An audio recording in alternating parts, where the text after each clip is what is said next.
Hello everyone, कैसे आप सब लोग। आई होप आप अच्छे होंगे। वेलकम टू अपनी कक्षा। और मैं आज आपको इलेक्ट्रोकेमिस्ट्री चैप्टर के एनसीईआरटी एक्सरसाइज को सॉल्व कराऊंगा। इस एक्सरसाइज में टोटल 18 क्वेश्चन हैं और इस 18 क्वेश्चन को थोड़ा बेहतरीन, थोड़ा रोचक और थोड़ा इंटरेस्टिंग बनाने के लिए ये हमने इमेज यूज़ किया है ताकि आपका खुद का इंटरेस्ट डेवलप हो इस एक्सरसाइज को सॉल्व करने में। अक्सर बच्चों को एनसीईआरटी एक्सरसाइज सॉल्व करने में प्रॉब्लम होती है क्योंकि उनको इतना बेहतरीन तरीका अभी तक नहीं मिला हुआ है। तो चलिए इलेक्ट्रोकेमिस्ट्री के एनसीईआरटी की एक्सरसाइज की इस यात्रा को शुरू करते हैं और हम चलते हैं पहले क्वेश्चन पर। यहाँ पे लिखा है कि arrange the following metals in order in which the displace each other from the solution of their salts. कौन कौन से मेटल्स दिए गए हैं? एल्युमिनियम दिया है, कॉपर दिया है, आयरन दिया है, मैग्नीशियम दिया है एंड जिंक दिया है।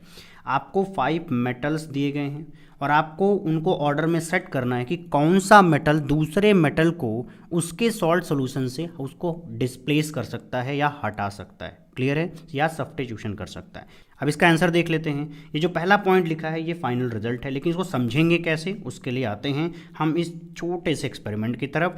हमने पढ़ा हुआ है इलेक्ट्रोकेमिस्ट्री चैप्टर में कि जब हम कॉपर सल्फेट लेते हैं और उस कॉपर सल्फेट में हम जिंक की रॉड डालते हैं तो क्या होता है, जो ये ब्लू कलर का सॉल्यूशन होता है कॉपर सल्फेट का, वो क्या हो जाता है, धीरे धीरे फेड होने लग जाता है। ऐसा क्यों होता है? क्योंकि कॉपर सल्फेट में जो Cu2+ प्रेजेंट है वो कॉपर सॉलिड में जाता है और जो जिंक होता है वो Zn2+ में जाता है। तो यहाँ पे ये रिएक्शन होती है, इस वजह से ये कलर क्या होता है, फेड होने लग जाता है, मतलब हल्के ब्लू की तरफ जाने लग जाता है। क्लियर है? अब इसी चीज़ को हम रिएक्शन के माध्यम से समझ सकते हैं। देखिए हमने क्या लिया, कॉपर सल्फेट का एक्वस सॉल्यूशन लिया, उसमें क्या डाल दिया, जिंक रॉड डाल दिया। यहाँ पे हमने क्या लिखा है, सॉलिड, तो ये क्या है, सॉलिड ही तो है। क्लियर है? ऐसा करने पे क्या होगा कि जिंक इसको हटा देगा। किसको हटा देगा भाई? कॉपर को हटा देगा। क्यों हटा देगा? अब ये आता है सवाल, क्योंकि जिंक क्या होता है, पावरफुल होता है विद रिस्पेक्ट टू कॉपर। अब हमें कैसे पता चलेगा कि भाई जिंक इसको डिस्प्लेस कर सकता है? इसको हम पता करते हैं एसआरपी वैल्यूज़ से। एसआरपी वैल्यूज़ का अंदाज़ा कहाँ से लगता है? इलेक्ट्रोकेमिकल सीरीज से। ठीक, तो आपको जितने भी मेटल दिए जा रहे हैं, आपको जितने भी मेटल दिए जा रहे हैं उसको आप इलेक्ट्रोकेमिकल सीरीज के हिसाब से लिख दीजिए। तो मैग्नीशियम ऊपर आएगा, फिर एल्युमिनियम, फिर जिंक, फिर आयरन एंड फिर कॉपर आएगा। जब हम मैग्नीशियम से कॉपर की तरफ आते हैं तो वहाँ पर स्टैंडर्ड रिडक्शन पोटेंशियल की वैल्यू बढ़ती है। कॉपर का यहाँ पे आप देख रहे हो एसआरपी वैल्यू क्या है, ज़्यादा है। इसका मतलब कॉपर 2+ जो है रिड्यूस होकर के कॉपर बनना चाहता है। अगर हम ऊपर वाला कोई सा भी रॉड जो है कॉपर सल्फेट के अंदर डालेंगे तो ये रिएक्शन हो जाएगी। ठीक, क्यों? क्योंकि यहाँ पे क्या हो रहा है, कॉपर 2+ किस में जा रहा है, कॉपर में जा रहा है। चलिए अब रिएक्शन में समझा देते हैं। देखिए कॉपर यहाँ पे क्या था, 2+ में, अब कितने में है, 0 में। तो यहाँ 0 ऑक्सीडेशन स्टेट है, यहाँ +2 ऑक्सीडेशन स्टेट है। इसका मतलब कॉपर का क्या हो रहा है, रिडक्शन। और ऑक्सीडेशन किसका हो रहा है, जो एक्टिव मेटल है। एक्टिव मेटल यहाँ पे कौन है, जिंक। ठीक, तो जो लोग ऊपर रहते हैं वो नीचे वाले को डिस्प्लेस कर देते हैं उसके सॉल्ट सोल्यूशन से। बस यहाँ कहने का यही मतलब है। क्लियर है? ये पॉइंट पढ़िए क्या लिखा है, more active metal can displace A less active metal from its salt solution. अगर मैं बोलूं कि हमारे पास आयरन सल्फेट है तो कौन कौन डिस्प्लेस कर सकता है आयरन को? तो बोलोगे जो लोग ऊपर हैं, तो सिर्फ ये 3 कर पाएंगे। अगर मैं बोलूं कि जिंक सल्फेट है तो कौन कौन से कर सकते हैं? सिर्फ ये दोनों लोग जिंक सल्फेट से Zn2+ निकाल के बाहर कर देंगे। क्लियर है? क्या मैग्नीशियम सल्फेट का अगर ये सोल्यूशन होता तो कोई रॉड डाल करके मैग्नीशियम 2+ को हटाया जा सकता था? जवाब है नहीं, क्योंकि सारे लोग तो नीचे की तरफ रह रहे हैं। ठीक, तो ज़्यादा एक्टिव कौन है, मैग्नीशियम। अगर मैग्नीशियम ज़्यादा एक्टिव है तो उसको हम हटा नहीं सकते उसके सॉल्ट सोल्यूशन से by using these metals. Clear है? ओके, तो इस हिसाब से आपका आंसर बनता है magnesium, aluminium, zinc, iron and copper. ठीक है, तो बस वही एसआरपी वैल्यू के हिसाब से हमने यहाँ पे लिख दिया है। ओके, नेक्स्ट क्वेश्चन देखते हैं 3.2।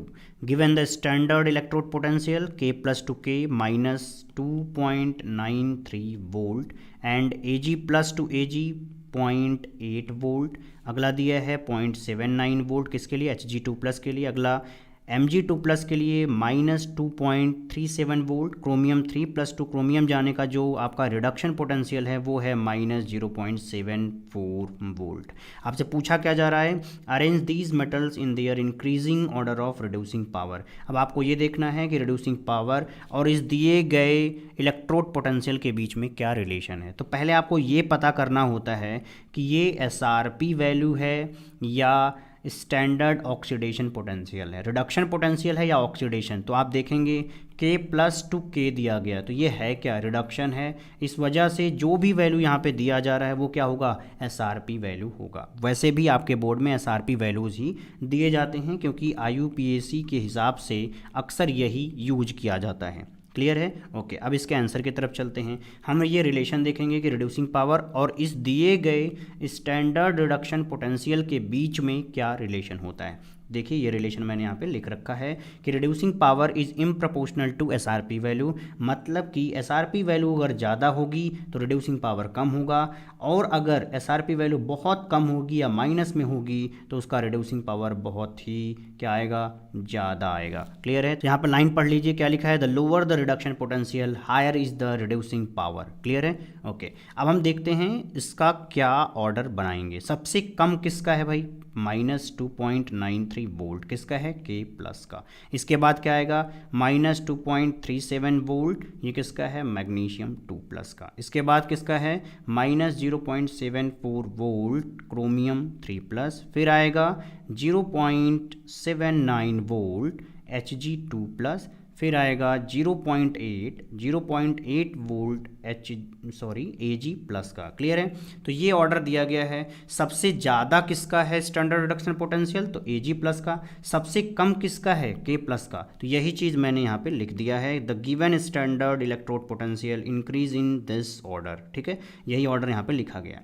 अगर आपको ये ऑर्डर समझ में आ गया है, फिर हम क्या करेंगे, इसका जस्ट उल्टा कर देंगे और आपको क्या मिल जाएगा, रिड्यूसिंग पावर मिल जाएगा। तो देखिए ये जो पीछे था वो आगे आ गया, और ये भाई साहब Ag प्लस वाले जो आगे थे वो आगे जाएंगे पीछे, क्योंकि इन्वर्सली प्रोपोर्शनल हो रहा है। ओके, नेक्स्ट क्वेश्चन 3.3 पर चलते हैं। लिखा है, depict the galvanic cell in which the following reaction this takes place and further show. First दिया है which of the electrode is negatively charge. आपको बताना है कि कौन सा जो इलेक्ट्रोड है वो नेगेटिवली चार्ज्ड होता है। The carriers of the current in the cell, cell के अंदर जो करंट बह रही होती है वो किसकी वजह से बह रही है, उसका कैरियर कौन है। ठीक है, next is individual reaction at each electrode, मतलब कैथोड और एनोड पर क्या रिएक्शन हो रही है, हमें इसके बारे में बताना है। इसके आंसर की तरफ चलते हैं। आपको यहाँ पर मैं एक कन्वर्जन सिखाता हूँ कि जब आपको ये रिएक्शंस दी जाएं तो इस रिएक्शन से आप सेल कैसे बनाएंगे, बहुत ज़रूरी है। पूरे चैप्टर में बार बार ये चीज़ यूज होगी। ठीक है, एक बार देख लेते हैं। एक छोटा सा ट्रिक है, क्या है, ABC एंड OR। क्या है भाई ये, देखिए, A for anode, B for bridge, C for cathode, और कैथोड पे क्या होता है, रिडक्शन, और एनोड पे क्या होता है, ऑक्सीडेशन। सिंपली सिर्फ इससे ही सारा काम बन जाएगा आपका। बहुत सारे सवाल सिर्फ ABC और पर सॉल्व हो जाते हैं। चलिए देखते हैं। यहाँ पर देखिए क्या हो रहा है, जिंक कहाँ जा रहा है, जिंक 2 प्लस में, मतलब ऑक्सीडेशन हो रहा है। तो ये रिएक्शन कहाँ पे होगी, एनोड पे होगी, क्योंकि हमने बताया ना कि ए के नीचे क्या रहता है, ऑक्सीडेशन। तो यहाँ पर हमने देखिए ऑक्सीडेशन के लिए लिख दिया है कि जिंक सॉलिड कहाँ जा रहा है, जिंक 2 प्लस में। मैंने बोला था ABC, ठीक, B मतलब ब्रिज, तो ये ब्रिज का साइन होता है। देखिए हमने ये ब्रिज का साइन बना दिया। क्लियर है? अब C का मतलब क्या हुआ, कैथोड, और कैथोड पर क्या होता है, रिडक्शन। तो रिडक्शन देखिए किसका हो रहा है, Ag प्लस का Ag में हो रहा है। तो हमने यहाँ पे यही लिखा है, Ag प्लस का Ag में हो रहा है। तो सेल नोटेशन इतना आसान हो गया, क्या, सिर्फ बोलना है ABC और आप बना दोगे ये तुरंत ही। क्लियर है? चलिए इसके फर्स्ट क्वेश्चन को देखते हैं। लिखा है which of the electrode is negatively charge. यार ऑब्वियसली एनोड क्या होता है, नेगेटिवली चार्ज होता है गैल्वेनिक सेल में। तो यहाँ पे एनोड बन किससे रहा है, जिंक सॉलिड से, मतलब जिंक इलेक्ट्रोड। ठीक है, तो Zn इलेक्ट्रोड जो कि एनोड है इज नेगेटिवली चार्ज्ड। अब हम सेकंड पर आते हैं, जो कि है the carriers of the current in the cell. ठीक है, सेल के अंदर करंट किस तरीके से बह रही है और सेल के बाहर किस तरीके से बह रही है, इसी के बारे में हमें पढ़ना है। पढ़ लीजिए, यहाँ पे क्या लिखा है, the ions are carriers of the current in the cell, मतलब सेल के अंदर आयंस कैरियर होते हैं करंट का, लेकिन एक्सटर्नल सर्किट में करंट जो है कहाँ से बहता है, इस सिल्वर वाले से कहाँ की तरफ जाता है, जिंक की तरफ जाता है, इस वायर में इलेक्ट्रॉन के थ्रू। मतलब बाहर जो है इलेक्ट्रॉन के लिए, मतलब इलेक्ट्रॉन के थ्रू बहता है, अंदर जो है आयंस की वजह से बहता है। इस तरीके से आप कह सकते हो। ठीक है, तो यहाँ पे देखिए समझ में आ जाएगा कि हमने यहाँ पे जिंक को क्या बनाया हुआ है भाई, एनोड बनाया हुआ है। इस साइड हमने क्या बोला, Ag प्लस Ag रिडक्शन हो रहा है, कहाँ पे हो रहा है, कैथोड पे हो रहा है। वही चीज़ मैं दोबारा दोहरा देता हूँ, कैथोड पर क्या होता है, रिडक्शन होता है, और जो कैथोड होता है वो पॉजिटिवली चार्ज होता है गैल्वेनिक सेल में। तो एनोड क्या हो गया, नेगेटिव हो गया, यहाँ पर क्या होगा, ऑक्सीडेशन होगा। आई होप चीज़ें समझ में आ गई हों। ये देखिए बीच में सॉल्ट ब्रिज है। ओके, अब आते हैं थर्ड में लिखा है the individual reaction at each electrode. आपको बताना है कि एनोड और कैथोड पे क्या रिएक्शन हो रही है। यहाँ पे देखिए the reaction taking place at anode, anode पर क्या होता है, ऑक्सीडेशन हो रहा है। ऑक्सीडेशन किसका हो रहा है, जिंक से जिंक सॉलिड जाना, तो यही तो हमने लिखा हुआ है, ठीक है। एनोड पे क्या होगा, ऑक्सीडेशन, तो जिंक सॉलिड किस में कन्वर्ट होगा, जिंक 2+ में, ठीक है। The reaction taking place at cathode, cathode पर क्या होता है, रिडक्शन होता है, तो रिडक्शन की रिएक्शन लिख दो, किसके लिए, Ag के लिए, तो Ag+ एक इलेक्ट्रॉन लेगा और Ag बना देगा, तो ये यहाँ की रिएक्शन हो जाएगी। ओके, नेक्स्ट क्वेश्चन 3.4 देख लेते हैं। Calculate the standard cell potential, मतलब आपको बोला जा रहा है कि E0 सेल की वैल्यू कैलकुलेट करनी है of the galvanic cell in which the following reactions takes place. आपको 2 रिएक्शन दी गई है, ठीक है। इससे आपका जो भी गैल्वेनिक सेल बनेगा उसका आपको E0 सेल की वैल्यू बतानी है, मतलब स्टैंडर्ड सेल पोटेंशियल के बारे में बताना है। एंड क्या कैलकुलेट करना है, delta G0 and equilibrium constant के ऑफ द रिएक्शंस के बारे में आपको बताना है। जो भी चीज़ की ज़रूरत होगी वो आपको दिया जाएगा। आपको इसके स्टैंडर्ड रिडक्शन पोटेंशियल की वैल्यू आपको पेपर में दी जाएगी, कुछ भी याद करने की ज़रूरत नहीं होती, ठीक है। ये सारी चीज़ें आपको दी जाती हैं। अब वही गैल्वेनिक सेल का पहला वाला हमने यहाँ पे लिख रखा है reaction. The galvanic cell of the given reaction क्या है, देख लीजिए, 2 chromium + 3 cadmium 2+, 2 chromium + 3 and 3 cadmium. Clear है। अब देखिए क्रोमियम का क्या हो रहा है भाई, ऑक्सीडेशन हो रहा है। क्रोमियम का ऑक्सीडेशन हो रहा है, इसका मतलब क्या हुआ, AbCOR, बस आंसर हो गया।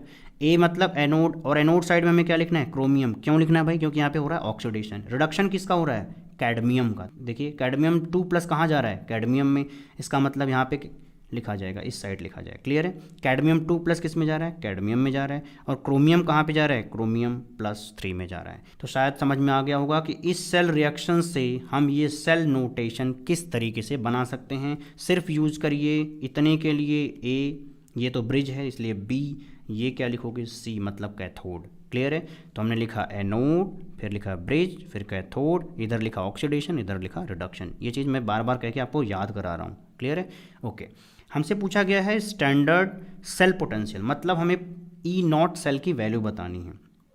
E0 सेल की वैल्यू में क्या होता है, राइट माइनस लेफ्ट, ठीक है। E0 = क्या होता है, right minus left.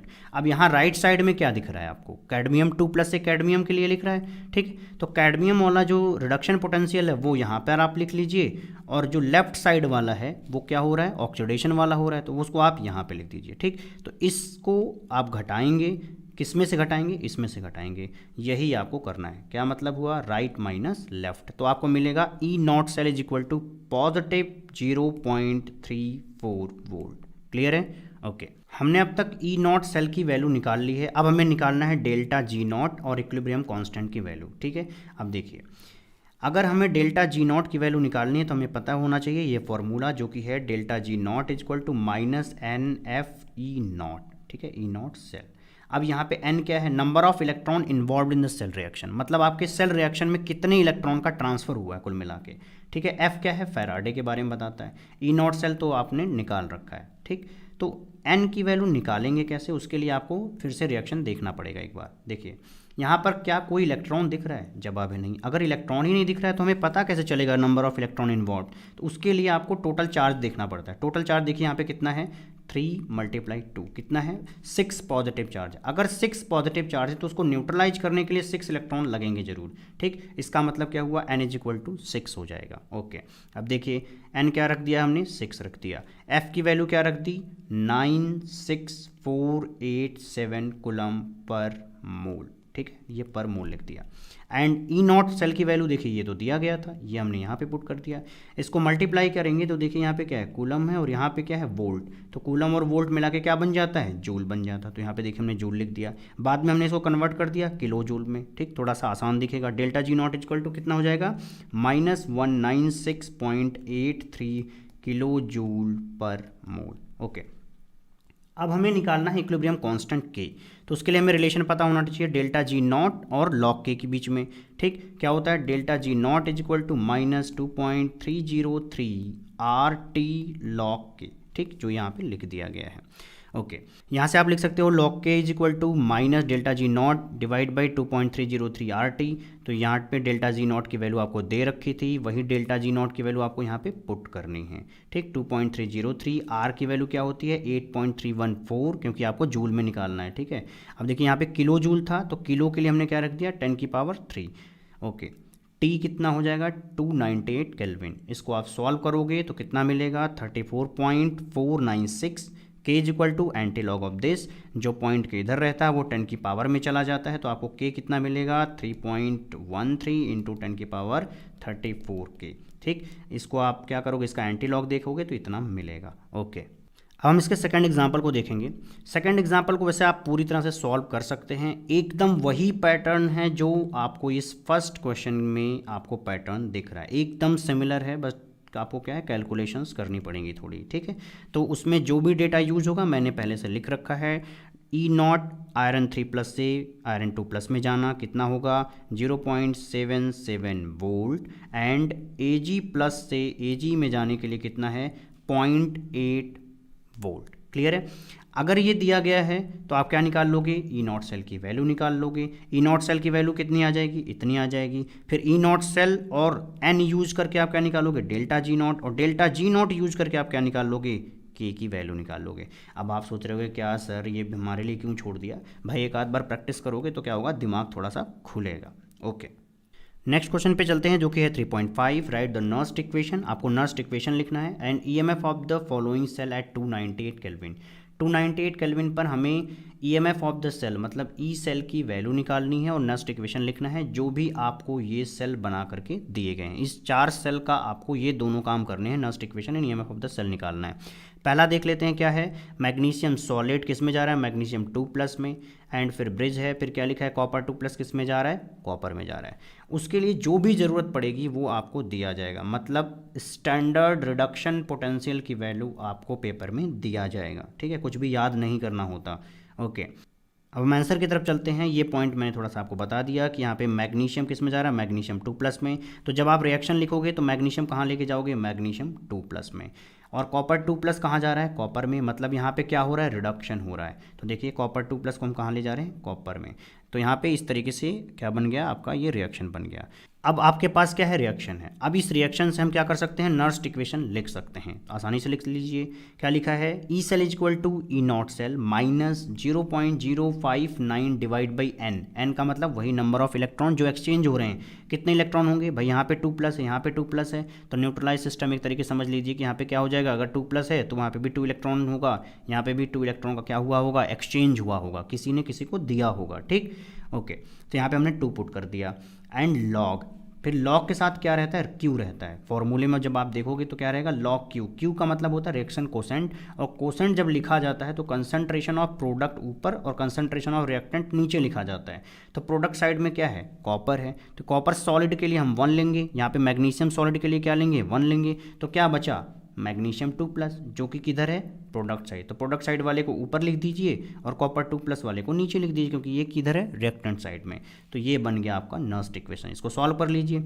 E not cell की वैल्यू हमें बतानी है, तो भाई ई नॉट सेल का मतलब क्या हुआ बताइए, E not cell is equal to right minus left, right minus left हुआ, राइट में क्या था कॉपर था, लेफ्ट में क्या था मैग्नीशियम था, यही देखिए हमने घटा दिया, तो ई नॉट सेल की यहाँ पे वैल्यू आ जाएगी। फिर माइनस 0.59/2, ठीक, एंड लॉग, अब जो कंसंट्रेशन दिया गया देखिए मैग्नीशियम 2+ का कंसंट्रेशन ये है और कॉपर 2+ का ये है, ये पॉइंट्स हमने यहाँ पे पुट कर दिए। ठीक, कितना हो गया log 10 जो कि बनेगा 1, और यहाँ पे डिवाइड करेंगे तो कितना आएगा माइनस 0.029, और इसको सॉल्व कर लीजिए जो कि वैल्यूज आपको ऊपर दी गई हैं, तो हमें कितना मिलेगा 2.7।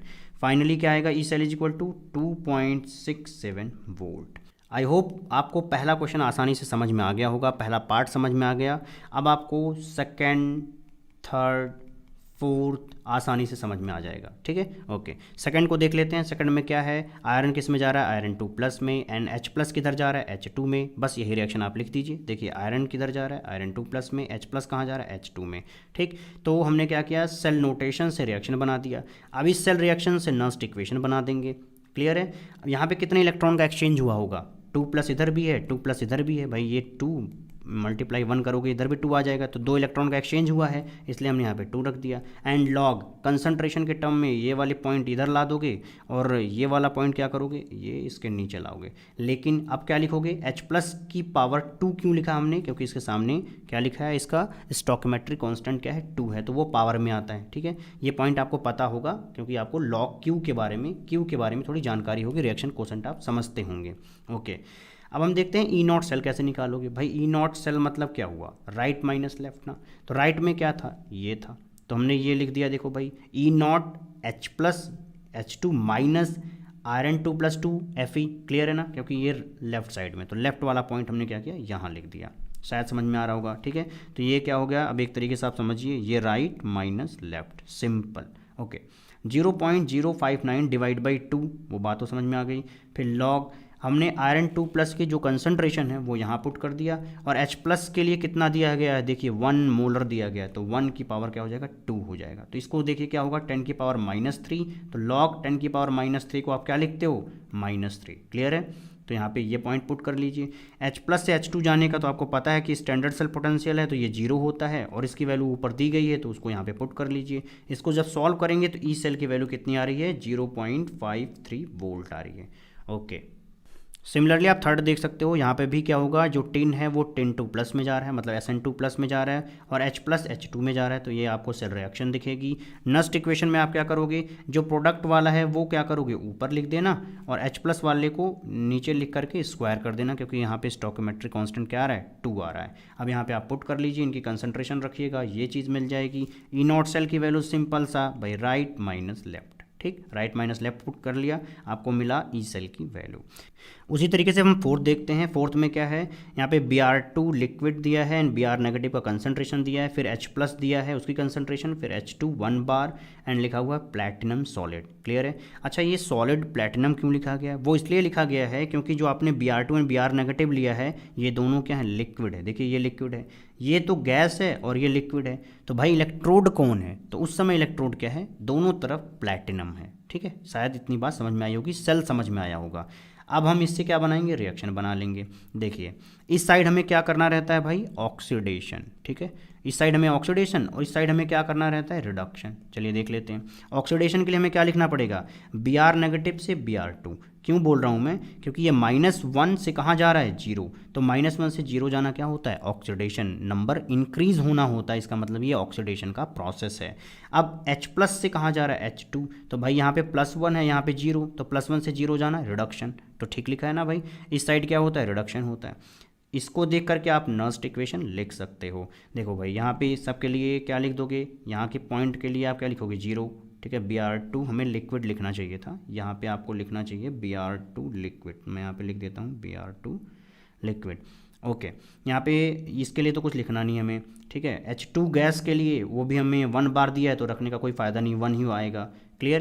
तो क्या हुआ, इस प्रोडक्ट वाले साइड को हम नीचे की तरफ लिखते ही हैं, तो ब्रोमीन नेगेटिव के साइड में क्या लिखा है, देखिए 2 लिखा है, यहाँ पे भी 2 लिखा है, इसलिए क्या करोगे, स्क्वायर करोगे, उनकी कंसंट्रेशंस को पुट कर लेना और स्क्वायर कर लेना, तो आपको ई नॉट की जो वैल्यू मिलेगी वो ये मिलेगी, क्लियर है। अब हम 6th क्वेश्चन पे आते हैं। 6th क्वेश्चन में लिखा है कि जो बटन सेल्स होते हैं जो कि यूज किए जाते हैं वॉचेज में, उनमें ये रिएक्शन हो रही होती है, ठीक है। रिएक्शन एक बार पढ़कर देख लेते हैं क्या लिखा है। Zinc solid plus Ag2O solid plus water liquid, जो कि कन्वर्ट हो जाता है zinc 2 plus aqueous and 2Ag solid plus 2OH negative aqueous. इस रिएक्शन के लिए हमें डेल्टा G0 और E0 की वैल्यू निकालनी है। और क्या दिया गया है कि जब जिंक 2 प्लस में जा रहा था उस समय जो E0 की वैल्यू थी वो थी 0.76 वोल्ट। लेकिन एक बात ध्यान दें कि यहाँ पर जो जिंक है वो जिंक 2 प्लस में जा रहा है, मतलब यहाँ पे ऑक्सीडेशन हो रहा है, तो ये क्या होगा, ऑक्सीडेशन पोटेंशियल, मतलब स्टैंडर्ड ऑक्सीडेशन पोटेंशियल होगा।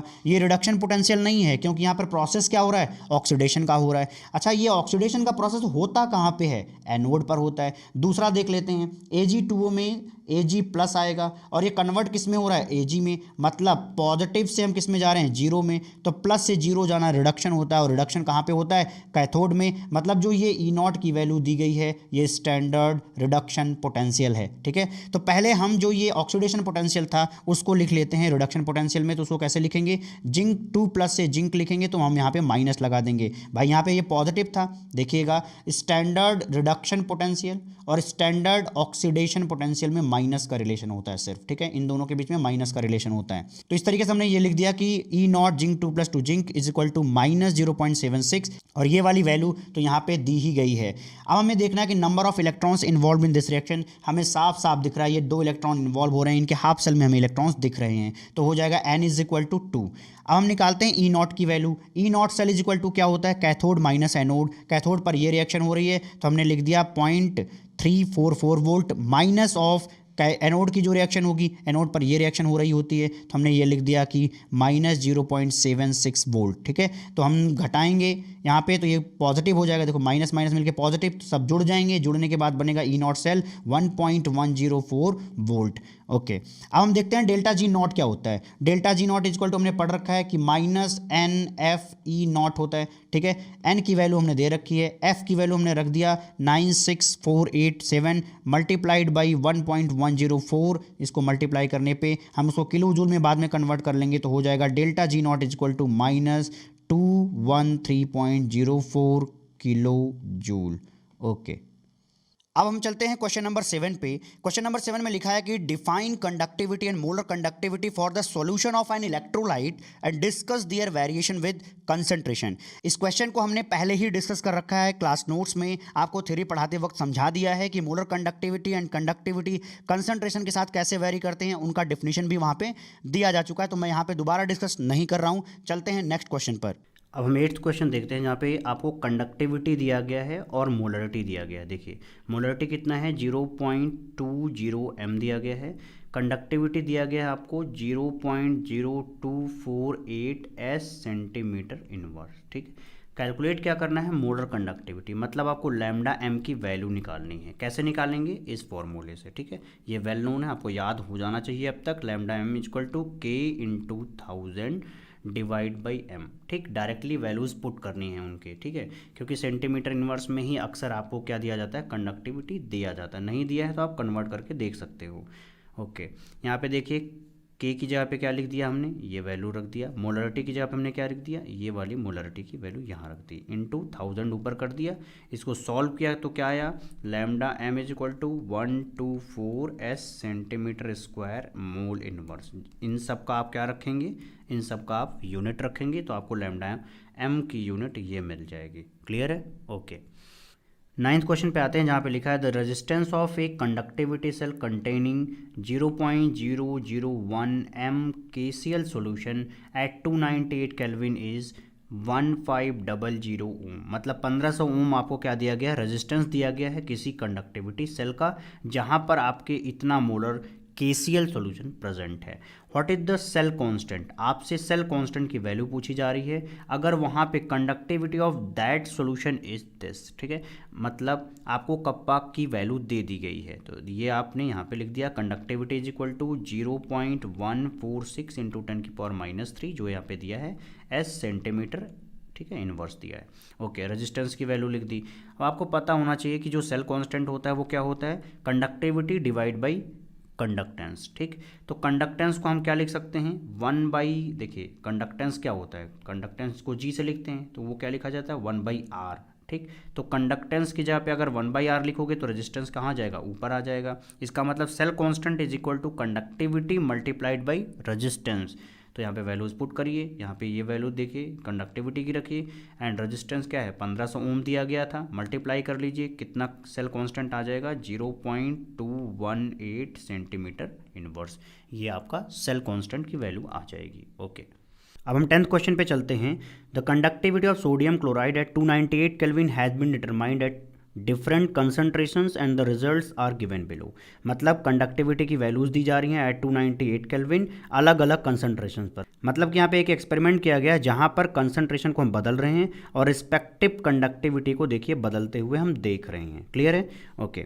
यहाँ पे लेकिन एक चीज़ ध्यान दें कि अगर मान लीजिए आपसे बोला जाए कि इतने कंसंट्रेशन पर मतलब 0.001 m पर कंडक्टिविटी कितनी थी, तो क्या बताएंगे 1.237 इंटू 10⁻²। ये -2 कहाँ से आया? यही देखिए यहाँ दिया है साइमन मीटर इनवर्स में, यहाँ पे आप लिखोगे साइमन मीटर इनवर्स। ओके। अगला लिखा हुआ है calculate lambda M for all concentrations. मतलब जितने कंसंट्रेशन दिए गए हैं इन सब के लिए आपको लैम्डा एम की वैल्यू निकालनी है। And draw a plot between lambda M and √c। इसके बीच में क्या करना, हमें प्लॉट बनाना है, मतलब ग्राफ बनाना है। Find the value of lambda M not. एक तरीके से इस क्वेश्चन में 3 पार्ट हो गए। आपको लैम्डा एम निकालना है सभी कंसंट्रेशन के लिए, और क्या करना है, ग्राफ बनाना है, और उसी ग्राफ से आपको लैम्डा एम नॉट की वैल्यू निकालनी है। अब हम बात करते हैं इसके आंसर की, जहाँ पे हमने एक टेबल बनाया हुआ, इस टेबल से ही आपको इसका आंसर मिल जाएगा। देखिए यहाँ पे कंसंट्रेशन लिखा है, कंडक्टिविटी लिखा है, और बाद में हम कंडक्टिविटी जो मीटर इनवर्स में था हम उसको सेंटीमीटर इनवर्स में कन्वर्ट करेंगे। तो कंसंट्रेशन का टर्म देखिए कितना लिखा है 0.001, तो हमने क्या किया यहाँ पुट कर दिया, वो क्या है 10⁻³ m लिखा गया है। ठीक है, ओके। इसके रिगार्डिंग जो भी सामने लिखा है वो क्या है 1.237 इंटू 10⁻²। तो देखिए हमने यहाँ पे लिख दिया। मतलब जो कंसंट्रेशन है उसके सामने हमें क्या लिखना है, कप्पा की वैल्यू लिखनी है, या बोलिए कंडक्टिविटी की वैल्यू लिखनी है। तो हमने यहाँ पे कंसंट्रेशन लिखा, यहाँ पे ये लिख दिया। तो इस तरीके से 1 2 3 4 5 कंसंट्रेशंस के लिए हमें क्या चाहिए 5K चाहिए, हमने लिख रखा है सामने। ओके। हमने अक्सर जो भी चीज़ें पढ़ी हैं वो कहाँ पढ़ा है, सेंटीमीटर इन्वर्स में। तो हम मीटर इन्वर्स को कहाँ लेके जाएंगे, सेंटीमीटर इन्वर्स में, तब हम आसानी से लैम्डा एम की वैल्यू निकाल ले जाएंगे। ठीक है, तो देखिए क्या करना है, मीटर इन्वर्स से जब आप सेंटीमीटर इन्वर्स में जाओगे तो 10⁻² से आपको क्या करना होगा, इसमें मल्टीप्लाई करना होगा। मल्टीप्लाई करो कितना आएगा, देखो 10⁻² करोगे तो कितना हो जाएगा, ये -2 और ये -2 मिलके -4 हो जाएंगे। क्लियर है? तो कितना हो गया 1.237 इंटू 10⁻⁴ किसके कंसंट्रेशन के रिस्पेक्ट में है, इसके कंसंट्रेशन के। ठीक, ओके। उसी तरीके से हमने सब में 10⁻² से मल्टीप्लाई किया, तो यहाँ पे क्या था 10⁻², और यहाँ पे देखिए सबका क्या आ रहा है 10⁻⁴। ओके। अब हमें निकालना है लैम्डा एम। क्या है ये, मोलर कंडक्टिविटी। उसके लिए फॉर्मूला हमने पढ़ा है, क्या होता है 1000 multiply kappa divide by molarity is equal to lambda M. ठीक है, तो हमें क्या करना है, सिंपल सी बात है, पुट कर देना है। क्या है, एम की वैल्यू पुट कर दीजिए यहाँ पे नीचे। ठीक, और सेंटीमीटर इन्वर्स कप्पा की वैल्यू पुट करिए ऊपर। ये रखने पर क्या आएगा, इसको और इसको जब पुट किया तो क्या आएगा लैम्डा एम, इतना आएगा। इसको और जब इसको पुट करेंगे तो इतना आएगा। इस तरीके से आपका ये कैलकुलेशन हो जाएगा। टेबल के अगले पार्ट में √c निकालना है। मतलब आपको कंसंट्रेशन दिया गया है, उसको क्या करना है √, में लेके आना है। जैसे आप पहला एग्जांपल देखिए, 10⁻³ का जब आप √, लेंगे तो वो हो जाता है 0.0316, जो कि यहाँ पे रखा गया है। उसी तरीके से यहाँ देखिए 10⁻² का जब आप √ लोगे तो कितना हो जाएगा 10⁻⁻1, और इसको क्या लिखते हैं 0.1, जो कि देखिए यहाँ लिखा गया है। उसी तरीके से सबका आप क्या करिए √ ले लेंगे, तो ये वैल्यूज़ आपको मिल जाएंगी। इस तरीके से हमने सब कंसंट्रेशन के लैम्डा एम यहाँ पे देखिए कैलकुलेट कर दिए हैं, और आगे ग्राफ बनाने के लिए हमें लैम्डा एम और √c के वैल्यूज़ की ज़रूरत पड़ेगी, तो वो भी हमने निकाल लिया है। चलिए अब ग्राफ बना लेते हैं। देखिए ग्राफ बनाने में आपको क्या करना है, यहाँ पे y एक्सिस पर हमने लैम्डा एम ले लिया है, और x एक्सिस पे हमने क्या लिया है √c लिया है। ठीक, तो यहाँ पे हमने जब ग्राफ बनाया, उस ग्राफ में हमें क्या मिला देख लेंगे, 0.0316 के रिगार्डिंग यहाँ पे दिया है 123.7। तो ये पॉइंट आपको देखना है कि देखो भाई लैम्डा एम में ये कहाँ आता है 123.7, तो कहीं यहाँ पे आ रहा होगा। ठीक है, यहाँ पे आ रहा है, तो वो पॉइंट देखो यहाँ पे मिल गया। जो ये वैल्यू दी गई है वो कहाँ से आई है, वो x वाले पार्ट से आएगी। ठीक है, तो देखिए क्या लिखा है 0.0316। ठीक है, तो आपको लगेगा कि यहाँ पे इसके थोड़ा पहले होगा। ओके, तो यहाँ पे ऐसे पॉइंट मिल जाएंगे। ऐसा सवाल आपके पेपर में नहीं आता, लेकिन कुछ कॉन्सेप्ट सिखाने के लिए ये आपको दिया गया है। तो इस तरीके से हमने क्या किया, इस पॉइंट से इस पॉइंट से इस पॉइंट को, इस पॉइंट को और इस पॉइंट को मिला के आपके 5 पॉइंट मिल जाएंगे। फिर इन 5 पॉइंट को जब मिलाते हैं तो वो एक स्ट्रेट लाइन पे मिलते हैं। ओके, आई होप इतनी बात आपको समझ में आ गई होगी। अब हमसे पूछा गया था कि भाई लैम्डा एम नॉट की वैल्यू बताओ, अब वो कैसे बताएंगे ग्राफ से। तो देखो भाई लैम्डा एम नॉट का मतलब ही क्या होता है, नॉट का मतलब कंसंट्रेशन कितना, जीरो। तो कंसंट्रेशन जीरो कहाँ है, यहाँ है। तो अगर कंसंट्रेशन जीरो यहाँ है तो इसका मतलब लैम्डा एम के लिए हमें कहाँ जाना पड़ेगा, इसी पर जाना पड़ेगा। तो देखिए ये लाइन कहाँ जा कर के मिलती है, तो आप देखोगे ये मिलती है एग्जैक्टली 124.0 पर। क्लियर है। तो इस तरीके से कंसंट्रेशन जीरो होने पर लैम्डा एम की वैल्यू कितनी हो जा रही है, 124.0 हो जा रही है। इसलिए हमने देखिए यहाँ पे लिख रखा है कि यहाँ पे लैम्डा एम नॉट की वैल्यू क्या आएगी, 124.0 S centimetre square and mole inverse आएगी। क्लियर है, ओके। 11th क्वेश्चन पे चलते हैं। Conductivity of 0.00241 m acetic acid is this. तो ये किसकी वैल्यू दी गई है, ये मोलरिटी की वैल्यू जो आपको यहाँ दिख रहा है, ठीक है। एंड कंडक्टिविटी दिया है, इतना दिया है, तो यहाँ पे हमने कंडक्टिविटी भी गिवन में लिख रखा है। कैलकुलेट इट्स मोलर कंडक्टिविटी, मतलब आपको लैम्डा एम की वैल्यू निकालनी है, किसके लिए, इस दिए हुए कंसंट्रेशन के एसिटिक एसिड के लिए। And if lambda M not of acetic acid is this, मतलब लैम्डा एम नॉट की वैल्यू दे दी गई है। तो देखिए हमने यहाँ पे लैम्डा एम नॉट गिवन में लिख रखा है। What is it's dissociation constant, मतलब आपको के ए की वैल्यू निकालनी है। भाई ये एसिड है तो हमने क्या लिखा, के ए लिख दिया, ओके। अब हमें एक सिंपल सा वही फॉर्मूला लगाना है, क्या, lambda M is equal to K into 1000 divide by molarity. सब कुछ आपको दिया गया है। देखिए के की वैल्यू डायरेक्टली यहाँ पे पुट करिए, सेंटीमीटर इनवर्स में ही था, ठीक। मोलरिटी को आप नीचे पुट कर दीजिए, आंसर आ जाएगा। देख लीजिए यहाँ पे कप्पा की वैल्यू हमने लिख के यहाँ पे रख दिया एंड 1000 से मल्टीप्लाई कर दिया। मोलरिटी की वैल्यू क्या दिया गया था, ये दिया गया था, वो रख दिया, उसको सॉल्व किया तो लैम्डा एम की जो वैल्यू आई है वो आई है 32.76 S centimetre square mole inverse, जो कि इसका यूनिट है, ओके। अब हम देखते हैं कि डिसोसिएशन कांस्टेंट के की वैल्यू कैसे निकालेंगे। देखिए डिसोसिएशन कांस्टेंट निकालने के लिए हमें अल्फ़ा या डिग्री ऑफ डिसोसिएशन के बारे में जानकारी होना जरूरी है, क्योंकि इसी अल्फ़ा से ही तो हम के की वैल्यू निकालेंगे, किसके, एसिटिक एसिड के। तो क्या होता है degree of dissociation, degree of dissociation is equal to lambda M by lambda M not. अब हमें लैम्डा एम भी पता है और लैम्डा एम नॉट तो दिया गया है, तो आपको अल्फ़ा मिल जाएगा। तो alpha is equal to lambda M divide by lambda M not. देखिए लैम्डा एम की वैल्यू कितना दिया गया है, यहाँ पे इतना दिया गया है, लैम्डा एम नॉट इससे डिवाइड कर दीजिए तो टोटल अल्फ़ा कितना आ गया, इतना आ गया। अब हमें निकालना डिसोसिएशन कांस्टेंट के, तो हम क्या करेंगे, एसिटिक एसिड को डिसोसिएट करते हुए दिखाएंगे।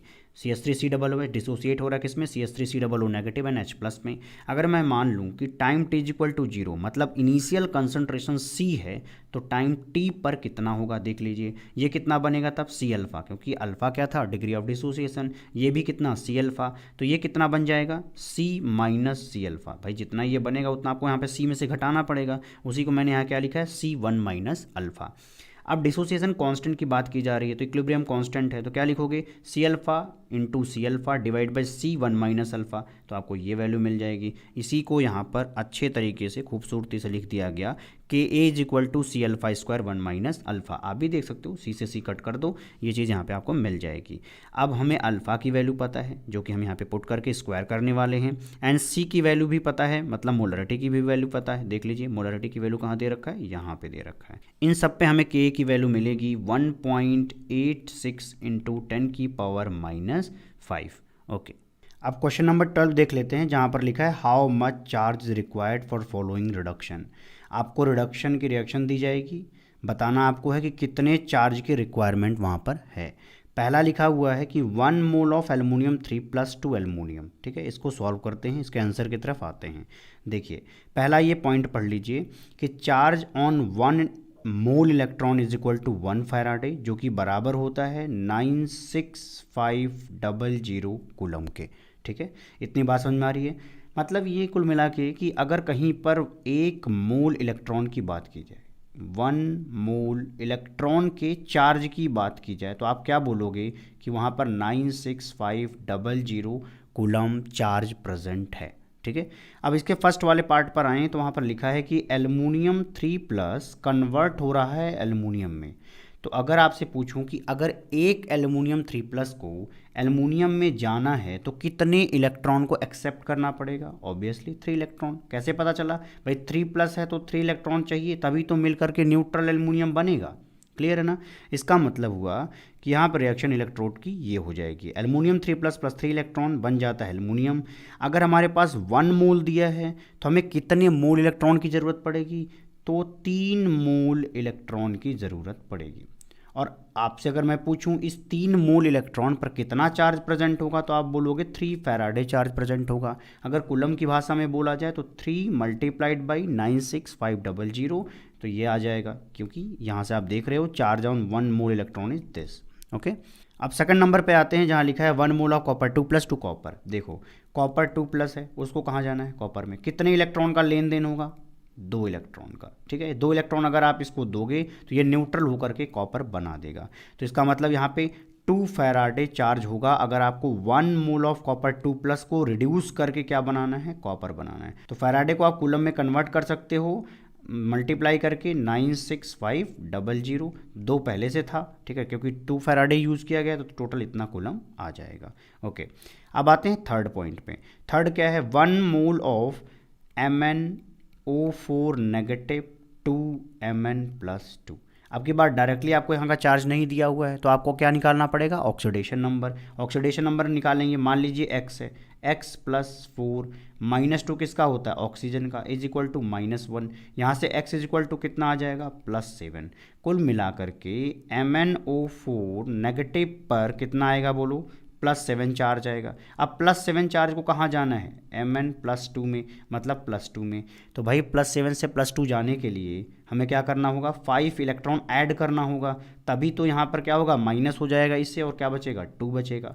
तो कुल मिला के मतलब ये निकला कि देखो quantity of charge required is 5 Faraday, क्योंकि 5 मोल इलेक्ट्रॉन का चार्ज हुआ। ठीक, तो 5 × दिस क्या हो जाएगा, कूलम में कन्वर्ट हो जाएगा। ओके, 13th क्वेश्चन पे आते हैं जहाँ लिखा है how much electricity in terms of faraday is required to produce 20 gram of calcium from molten CaCl2। CaCl2 से हमें क्या बनाना है, कैल्शियम, कितना ग्राम, 20 ग्राम। तो इसमें कितनी इलेक्ट्रिसिटी की या कितने चार्ज की ज़रूरत पड़ेगी इन टर्म्स ऑफ फैराडे आपको बताना है। क्लियर है।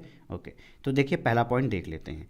तो देखो भाई कैल्शियम क्लोराइड आपने बोला, तो कैल्शियम क्लोराइड में कैल्शियम का चार्ज कितना होगा, Ca2+ होगा। भाई क्लोरीन का कितना होता है, -1, तो मल्टीप्लाई कर दोगे, अगर मान लो इसको x मान करके 0 लिख दो तो ऑक्सीडेशन नंबर कितना आ जाएगा, +2। तो वही उसका चार्ज यहाँ पे दिख रहा है। तो कैल्शियम 2+ 2 इलेक्ट्रॉन लेकर के कैल्शियम बन रहा है। अभी मैंने आपको पढ़ाया कि भाई अगर एक कैल्शियम 2+ इधर जाने में कैल्शियम में 2 इलेक्ट्रॉन रिसीव कर रहा है तो 1 मोल अगर कैल्शियम प्रेजेंट होगा उस समय कितना फैराडे चार्ज चाहिए, तो 2 फैराडे चार्ज चाहिए। यही लिखा है, 1 mole of calcium requires 2F electricity. अब इसी 1 मोल ऑफ कैल्शियम को तुम क्या लिख सकते हो, 40 ग्राम लिख सकते हो कि नहीं लिख सकते, लिख सकते हैं। तो 40 ग्राम of calcium required 2F electricity. हमसे सवाल क्या पूछा गया है, सिर्फ 20 के लिए। तो देखो भाई अगर 40 पर 2F है तो 20 पर कितना हो जाएगा, 1F हो जाएगा। ओके, अब हम सेकंड पार्ट पे आते हैं जहाँ पे पूछा गया कि 40 gram of aluminium from molten Al2O3। ठीक है, अगर हमें क्या बनाना है, 40 ग्राम ऑफ एल्युमिनियम बनाना है, किससे, Al2O3 से, तो हमें कितने इलेक्ट्रिसिटी की ज़रूरत पड़ेगी। तो देखो भाई Al2O3 में ऑक्सीडेशन स्टेट ऑफ एल्युमिनियम कितना है बोलो, +3 है, जो कि हमेशा +3 ही रहता है। ठीक है, क्या बनाना है हमें, एल्युमिनियम न्यूट्रल बनाना है। ठीक है, न्यूट्रल एल्युमिनियम बनाना है हमें, तो कितने इलेक्ट्रॉन की ज़रूरत पड़ेगी, तो 3+ है तो 3 इलेक्ट्रॉन की ज़रूरत पड़ेगी। इसका मतलब अगर हमें ये जो है 1 मोल बनाना है तो ये हमें 3 मोल लेना पड़ेगा।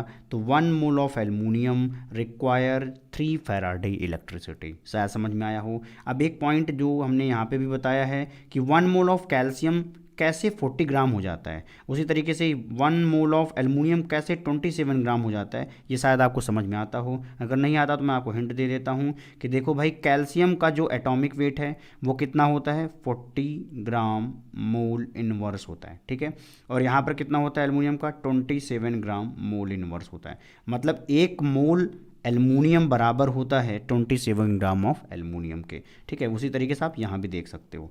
तो 1 मोल ऑफ एल्युमिनियम की जगह हमने क्या लिख दिया, 27 gram of aluminium requires 3F electricity. तो हमें पूछा कितने के लिए क्या था, 40 के लिए। तो 40 ग्राम के लिए कितना हो जाएगा, 3 / दिस मल्टीप्लाइड बाई दिस, कितना आ जाएगा, 4.44 फैराडे। तो आपको इतने इलेक्ट्रिसिटी की ज़रूरत पड़ेगी अगर आपको Al2O3 से 40 ग्राम ऑफ एल्युमिनियम बनाना है तो ओके। 14th क्वेश्चन पे आते हैं, जहाँ पे पूछा गया है कि how many electricity is required in coulombs for the oxidation of 1 mole of Al2O3 to O2। देखो भाई इसका आंसर देख लेते हैं। तो पहले समझिए किसका क्या ऑक्सीडेशन नंबर है। H2O से हमें क्या बनाना है, O2 बनाना है। O2 में ऑक्सीडेशन नंबर अगर देखा जाए ऑक्सीजन का तो कितना है, 0 है। यहाँ पर कितना है ऑक्सीजन का, -2 है। तो -2 से 0 जाना क्या होता है, ऑक्सीडेशन होता है। चलो भाई ठीक है, लेकिन यहाँ पर कितने इलेक्ट्रॉन उसको निकालने पड़ेंगे तब तो 0 बनेंगे। तो भाई यहाँ -2 इलेक्ट्रॉन के बराबर का चार्ज है, तो उसको क्या होगा, 2 इलेक्ट्रॉन निकालने पड़ेंगे। तो देखिए यही लिखा गया है यहाँ पे कि O2 2 नेगेटिव जा रहा है O2 +2 इलेक्ट्रॉन में। कुल मिलाकर के आप बोल सकते हो कि यहाँ पर 2 इलेक्ट्रॉन निकल रहा है अगर आप एक O2 नेगेटिव ले रहे हो। ठीक है, इसका मतलब क्या हुआ कि 1 मोल ऑफ H2O के लिए क्या हो जाएगा, 2F फैराडे हो जाएगा। तो 2F फैराडे के लिए क्या लिखोगे, 2 × 96500 कूलम, तो मल्टीप्लाई कर दिया। इतने क्वांटिटी ऑफ इलेक्ट्रिसिटी की रिक्वायरमेंट होगी अगर आप 1 मोल H2O को कन्वर्ट करके O2 बनाना चाहते हो तो ओके। सेकंड पे आते हैं, जहाँ पे लिखा है 1 मोल ऑफ FeO2 Fe2O3 बनाना है। ध्यान से देखें तो क्या बनाना है, FeO से क्या बनाना है, Fe2O3। क्लियर है, यहाँ पर ऑक्सीडेशन स्टेट देख लें सिर्फ। FeO में कितना होगा, Fe+2। Fe2O3 में देखेंगे तो कितना आएगा, +3। क्यों, क्योंकि ऑक्सीजन कितना होता है, -2। तो रख करके आप चेक करेंगे। इसका मतलब हमें कुल मिला के रिएक्शन क्या करवानी है, ये करवानी है कि आयरन 2+ से हमें आयरन 3+ में जाना है। बोलो कितने इलेक्ट्रॉन की रिक्वायरमेंट है, तो बोलोगे 1 इलेक्ट्रॉन की रिक्वायरमेंट है। मतलब अगर इसमें से 1 इलेक्ट्रॉन निकाल दिया जाए तो ये चीज़ बन जाएगी। तो अगर हमारे पास 1 Fe2+ है तो वहाँ से 1 इलेक्ट्रॉन निकालने पर ये बनेगा। तो अगर हमारे पास 1 मोल Fe2+ होगा तो बताइए कितने इलेक्ट्रॉन जैसे चार्ज की जरूरत पड़ेगी, 1 मोल इलेक्ट्रॉन चार्ज मतलब 1 फैराडे। वही यहाँ पे लिखा गया है कि quantity of electricity required is equal to 1 faraday, जिसकी वैल्यू क्या है, 96500। ओके।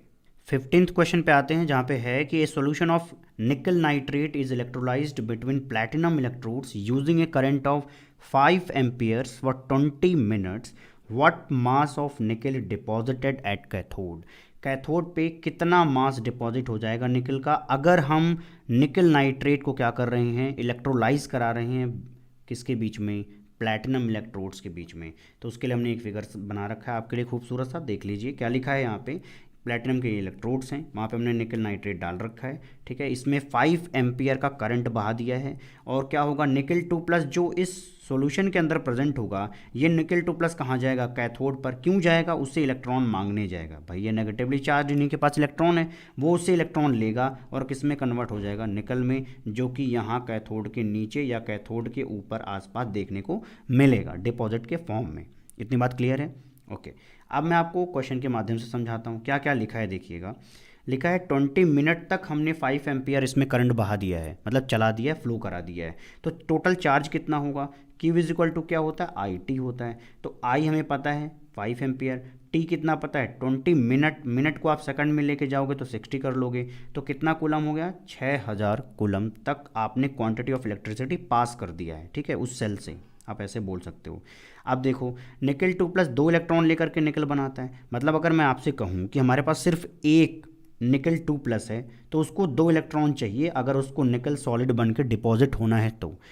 लेकिन हमारे पास अगर 1 मोल निकल 2+ है तो कितने फैराडे इलेक्ट्रॉन की ज़रूरत पड़ेगी, कितने फैराडे चार्ज की ज़रूरत पड़ेगी, तो बोलोगे 2 फैराडे की ज़रूरत पड़ेगी। अब 2 फैराडे किसके बराबर होता है, 2 × 96500 कूलम ऑफ चार्ज।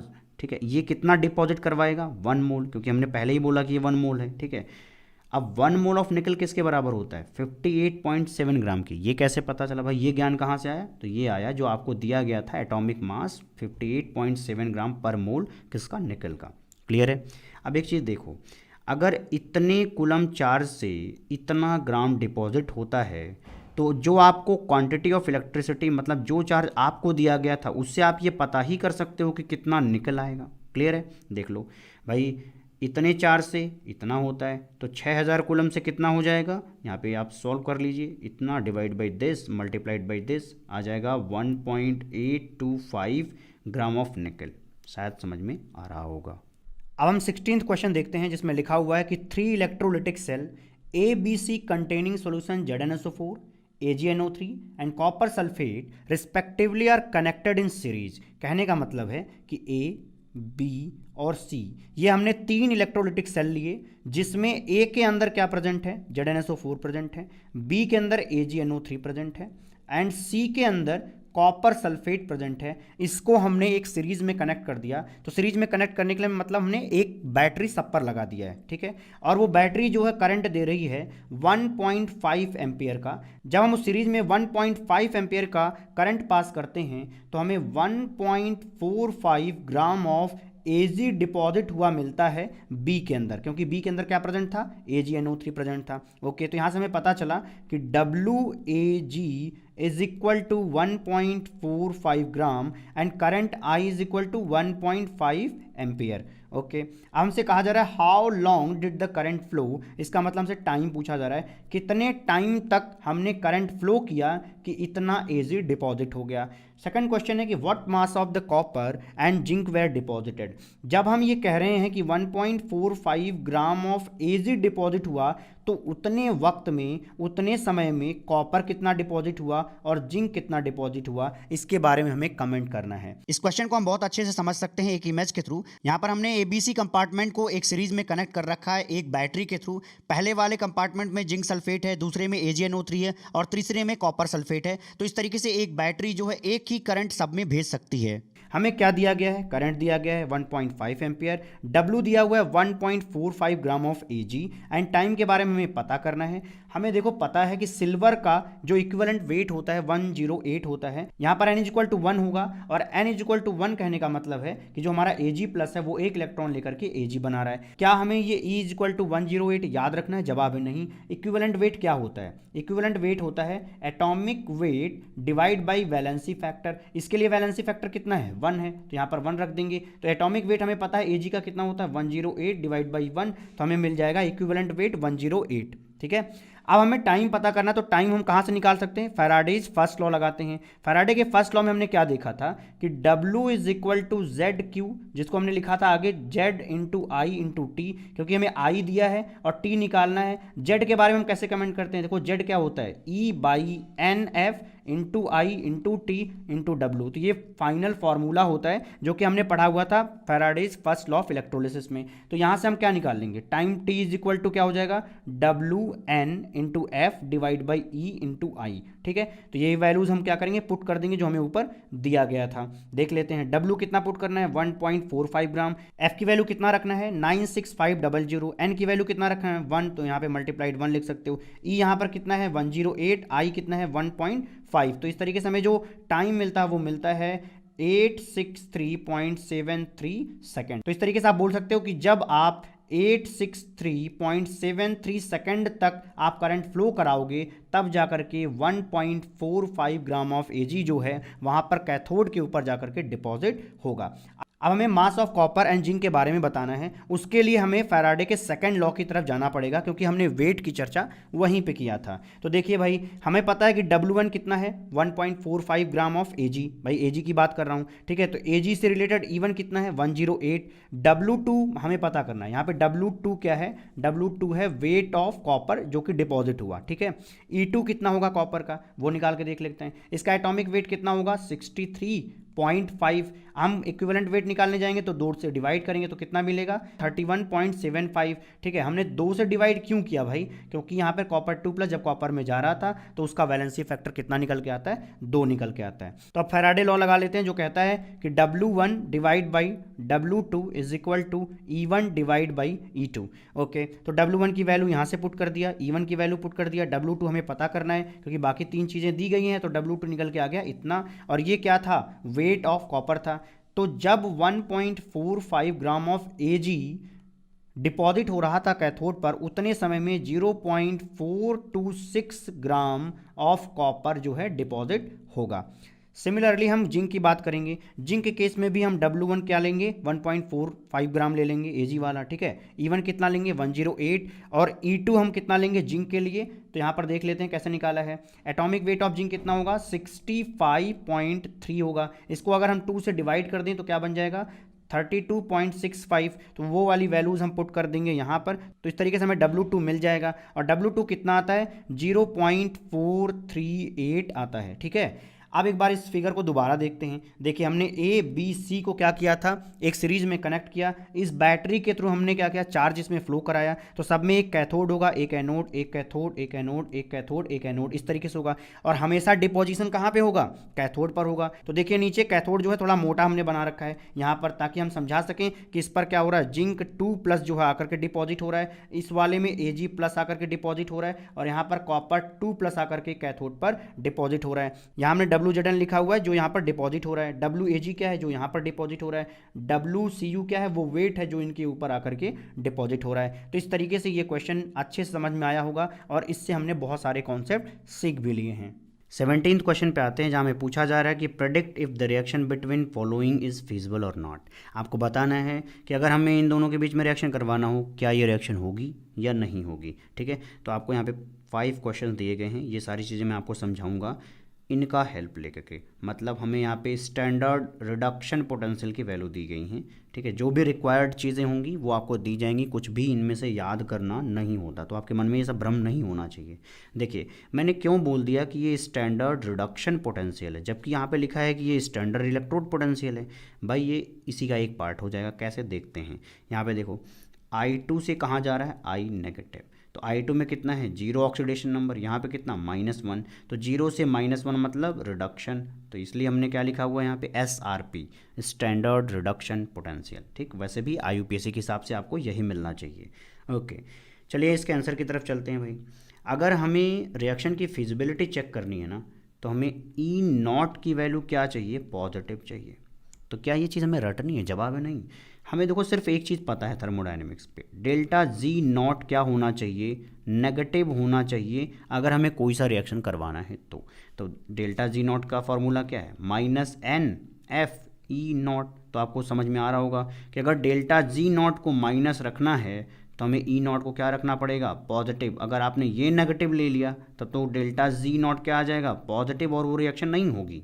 तो कुल मिलाकर के बातें कहाँ से आ रही हैं, गिब्स फ्री एनर्जी के चेन से। ठीक है, लेकिन आप समझ सकते हो इतनी बातें याद हो जाती हैं कि E0 सेल इज़ पॉजिटिव, तो क्या होगा, रिएक्शन होगी, अदरवाइज नहीं होगी।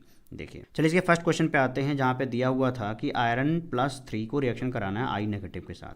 रिएक्शन कराने पे क्या हो रहा है, देखो आयरन +2 बन रहा है और क्या बन रहा है, I2 बन रहा है। ठीक है, अगर आपको यहाँ पे गेस नहीं हो पा रहा है तो आप ऐसा चेक कर सकते हो, जो चीज़ें आपको दी गई थी उन्हीं में से देखिए क्या बनेगा। भाई I नेगेटिव I2 का रिलेशन था तो ऑब्वियसली वहीं जाएगा, और कहाँ जाएगा, क्लियर है।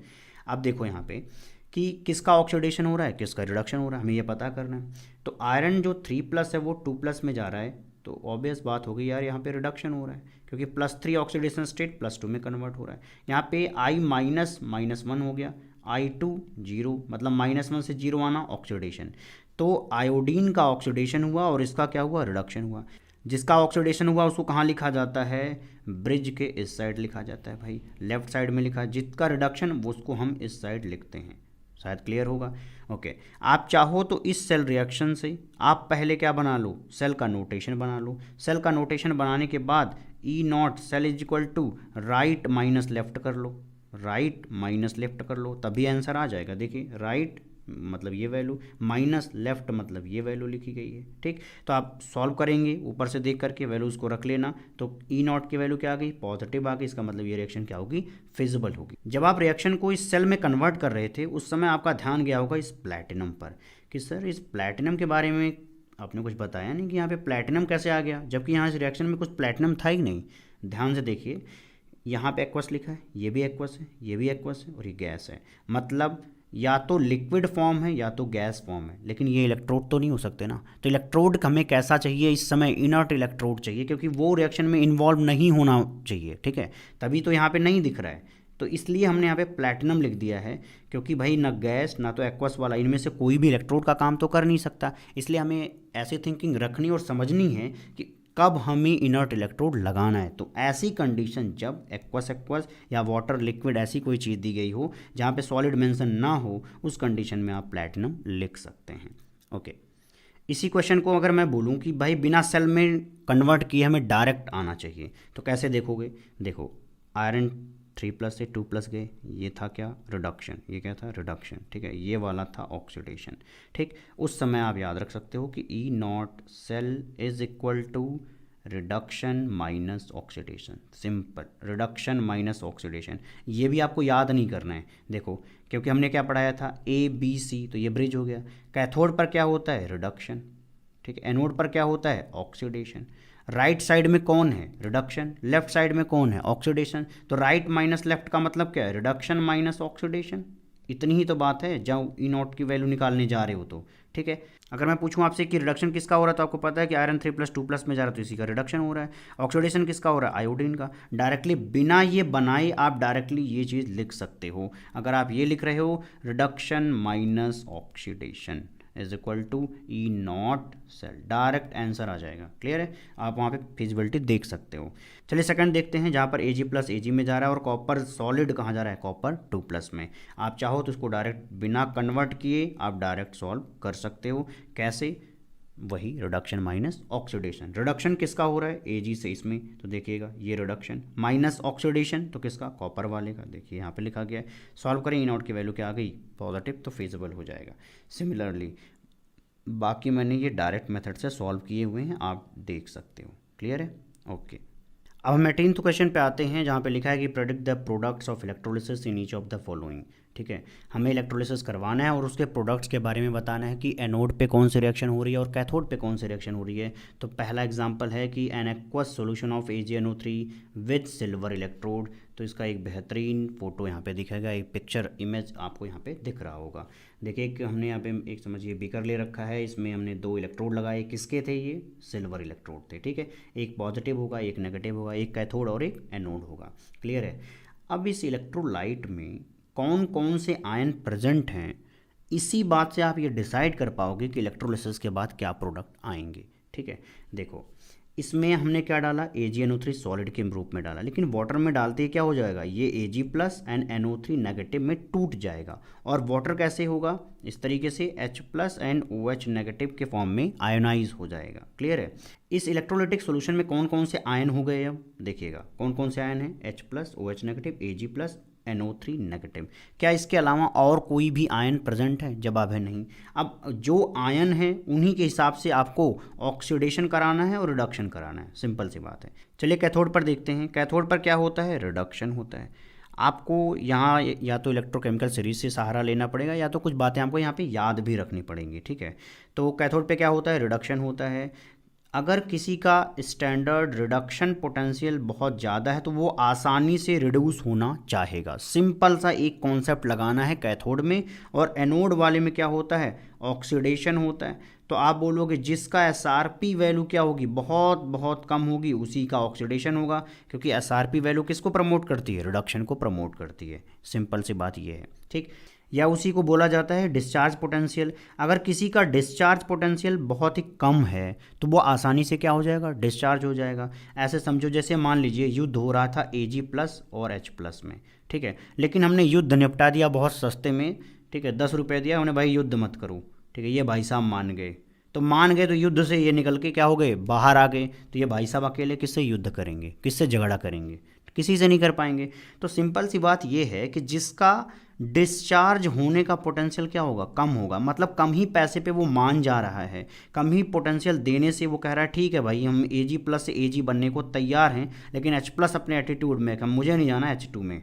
ठीक है, तो ये रिएक्शन नहीं हो पाएगी। ठीक है, क्योंकि ज़्यादा एटीट्यूड रखने वालों का घाटा बहुत ज़्यादा है। ठीक, तो Ag+ किस में चला जाएगा, Ag में चला जाएगा। तो यहाँ पे लिखा है कि Ag+ ions have lower discharge potential than H+, hence H+ will be deposited as Ag in preference to H+ ion। ठीक है, तो Ag+ क्या करेगा, इलेक्ट्रॉन लेगा और Ag में कन्वर्ट हो जाएगा। नेक्स्ट एनोड पर क्या होगा, एनोड पर क्या होता है, ऑक्सीडेशन। अब ऑक्सीडेशन किसका कराएंगे, तो जो भी चीज़ें प्रेजेंट हैं उस हिसाब से देखने पे Ag of the anode will dissolve to form Ag+ ion in the solution. होता क्या है कि जो आपने ये इलेक्ट्रोड लिया हुआ, ये इनर्ट इलेक्ट्रोड तो है नहीं, ये रिएक्शन में पार्टिसिपेट करता है। अगर ये रिएक्शन में पार्टिसिपेट करता है तो जो Ag सॉलिड के फॉर्म में था वो टूट करके Ag+ भी तो बन सकता है, ठीक है। तो देखो यहाँ पे न्यूट्रल था, ये चार्ज हो गया +1, इसका मतलब यहाँ पे क्या हो गया, ऑक्सीडेशन। भाई 0 ऑक्सीडेशन स्टेट से +1 पे आ रहे हो तो क्या होगा, ऑक्सीडेशन। वही रिएक्शन यहाँ पे कराई गई है। तो यहाँ पे क्या हो रहा है कि Ag+ Ag बना रहा है और Ag जो है Ag+ बना रहा है। ओके, सेकंड पे आते हैं जो कि है an aqueous solution of AgNO3 with platinum electrode. देखिए ये क्वेश्चन इसलिए दिया है ताकि आप ऊपर और इन दोनों में डिफरेंस समझ पाएं। यहाँ पर सिल्वर इलेक्ट्रोड लिखा है जबकि यहाँ पर प्लैटिनम इलेक्ट्रोड लिखा है, बाकी चीज़ें देखिए सेम लिखा है, ठीक है। अब यहाँ पे समझने वाली बात ये है कि जब हमने सिल्वर इलेक्ट्रोड लिया था तब तो वो एनोड पर क्या हो रहा था, ऑक्सीडाइज हो सकता है, लेकिन प्लैटिनम इलेक्ट्रोड जो होता है वो ऑक्सीडाइज नहीं हो सकता। तो यहाँ पर देख लीजिए AgNO3 हमने इसमें डाला हुआ था, ठीक है। कैथोड पर वही सिमिलर रिएक्शन होगी क्योंकि वही AgNO3 प्रेजेंट है, तो Ag+ इलेक्ट्रॉन लेगा और Ag में चला जाएगा, वो डिपॉजिट हो जाएगा। अब हम एनोड वाला पार्ट देख लेते हैं। एनोड पर क्या होता है, ऑक्सीडेशन होता है। तो एनोड पर अगर ऑक्सीडेशन हो रहा है तो हम किसका ऑक्सीडेशन कराएं, क्या प्लैटिनम इलेक्ट्रोड का ऑक्सीडेशन करा दें जैसा पिछली बार कराया था Ag का? तो जवाब है नहीं। क्यों?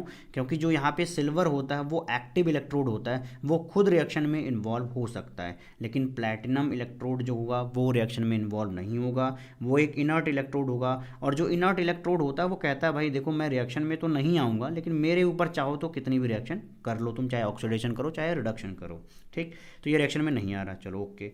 अब ऑक्सीडेशन किसका करवाएं, या तो OH नेगेटिव के पास जा सकते थे या तो नाइट्रेट के पास जा सकते थे। ये दोनों में लोअर ऑक्सीडेशन देखना पड़ेगा, मतलब आपको लोअर डिस्चार्ज पोटेंशियल देखना पड़ेगा। तो OH नेगेटिव का क्या होता है, लोअर डिस्चार्ज पोटेंशियल होता है, इसलिए ये आसानी से यहाँ पर क्या हो जाएगा, रिएक्शन इसकी हो जाएगी। OH नेगेटिव किस में चला जाएगा, O2 में चला जाएगा।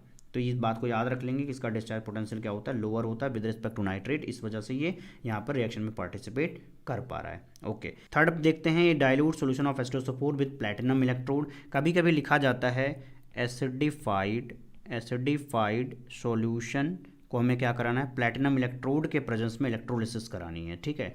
तो ये दोनों एक ही बात है। चलिए देखते हैं थर्ड कैसे समझेंगे। तो यहाँ आपको दिखेगा कि देखो H+ आयन प्रेजेंट है, OH नेगेटिव एंड सल्फेट। तो यहाँ पे सिर्फ ये 3 आयन प्रेजेंट है, लेकिन पॉजिटिव में तो सिर्फ एक ही आयन प्रेजेंट है। मतलब सिंपल सा हो गया कि कैथोड पर क्या होगा, H+ एक इलेक्ट्रॉन लेगा, H2 बना देगा, क्योंकि कैथोड पर हमें क्या कराना है, रिडक्शन। और यहाँ पे रिडक्शन आसानी से होता हुआ दिख भी रहा है, क्योंकि भाई H+ को किसी और से कंपेयर ही नहीं करना है, सिर्फ एक ही आयन था, तो ये सिंपल से रिएक्शन हो गई।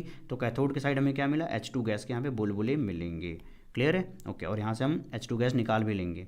ओके, अब एनोड पे आते हैं। एनोड पर क्या होता है, ऑक्सीडेशन। ये वाली रिएक्शन हमने थोड़ी देर पहले पढ़ी कि हमें OH नेगेटिव एंड सल्फेट मिले, तो आप समझिएगा OH नेगेटिव फिर जल्दी क्या हो जाएगा, इस तरीके से रिएक्शन में पार्टिसिपेट कर जाएगा, OH नेगेटिव से O2 बन जाएगा, और यहाँ क्या होगा, ऑक्सीजन के बुलबुले मिलेंगे।